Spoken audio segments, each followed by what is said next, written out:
Okay, what do we have today?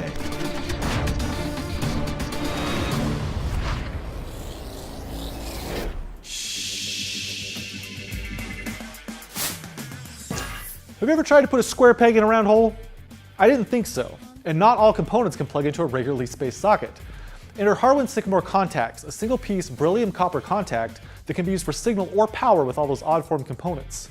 Variants of the contact allow for top or bottom entry of the pins with sockets to fit pins from 0.8 to 1.9 millimeters, and the open design accommodates extra long pins. The contacts are surface mount with the socket sticking through a hole in the PCB, and they have 3 points of contact. I don't have time to go through all the math right now, but that's 50% more contact points than traditional sockets with 2 points of contact, and that improves contact reliability. SYCAMORE contacts are perfect for plug-in sensors used in fire, security, gas detection, home automation, and other devices where you need components to be easily replaceable, or with components that can't tolerate exposure to high temperatures, and they're compatible with automated assembly.